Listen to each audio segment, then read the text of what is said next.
O Evangelho é a mensagem sobre a obra de Deus em favor dos pecadores.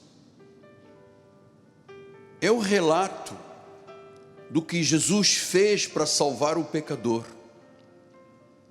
O Evangelho mostra como Deus justifica o ímpio. Então, o Evangelho nos diferencia de todas as outras mensagens que existem no mundo. Nós não temos nenhum constrangimento de dizer que todas as mensagens fora do Evangelho são mensagens falsificadas. Por isso é que o Evangelho significa boas novas de grande alegria. É uma mensagem gloriosa sobre a nossa liberdade em Cristo, sobre a libertação da maldição e da condenação. Este é o Evangelho. Por isso, Paulo, escrevendo a Romanos, disse no capítulo 8, versículos 1 e 2, vamos para a Bíblia é a fonte. A Bíblia é a fonte. Agora ele está falando às pessoas salvas, está escrevendo à igreja dos Romanos, como se ele estivesse na hora pensando na igreja Cristo vive. Ele disse: agora, pois, já nenhuma condenação há para os que estão em Cristo Jesus, pois é, as pessoas que nasceram de novo, que foram salvas. Não há mais nenhuma condenação. Não tem mais que o diabo vai te pegar, que Deus apaga o nome do livro da vida, que aquela sombra, o demônio vindo em tua direção, escravizando, entristecendo a vida da pessoa. Disse: não, agora já não há mais condenação para quem está em Cristo, para os salvos.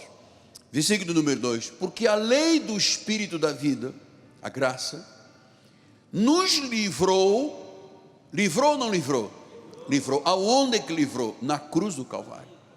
Então nós não somos religiosos aprisionados, nós somos um povo que vive de um pacto consumado. Ele diz: ele te livrou naquela cruz, quando ele tomou sobre si o castigo, a dor, o pecado e a condenação, a enfermidade e a doença. Se ele te livrou do pecado e da morte, portanto, foi a graça de Deus, foi a obra salvífica de Cristo que nos livrou da lei do pecado e da morte. Pastor, eu sempre ouvi dizer que eu, para me livrar da lei do pecado e da morte, eu teria que passar primeiro uma vida de inferno aqui nesta terra, depois eu teria que me batizar, e aí sim a obra estaria completa. Bom, não é isso que a Bíblia diz, e nós não damos ouvidos aos erros dos homens. A Bíblia diz que o Espírito da vida, a graça, a obra de Deus em Cristo, nos livrou. Conhecemos a verdade nos libertou, nos livrou da lei do pecado. A lei do pecado não tem mais domínio sobre nós, por causa da obra de Cristo. E nos livrou da morte, porque a Bíblia diz que quem crê, ainda que morra, viverá. Quem não crê já está condenado. Então, meus amados, nosso ministério, por uma revelação a mesma que Deus deu ao apóstolo São Paulo, sabe fazer a distinção clara, inequívoca, do que é a lei e do que é a graça.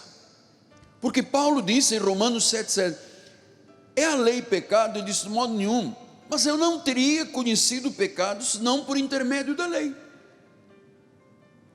Eu me recordo que quando eu entrei a primeira vez numa igreja de Lisboa, Assembleia de Deus de Lisboa, entrei de cadeira de rodas, saído do hospital, e naquela noite eu aprendi muita coisa. Eu aprendi tudo sobre o inferno, sobre o diabo, sobre acusação, sobre mentira, sobre engano, sobre a vida de lama. Eu disse: gente, mas eu estou aqui para ouvir o quê?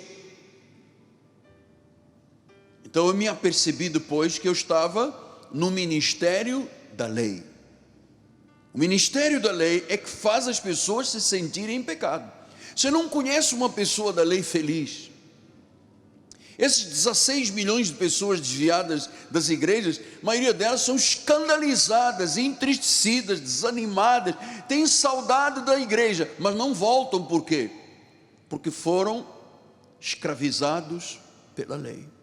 E as pessoas dizem: não, mas para viver dessa forma eu não vou. Estão lá do outro lado.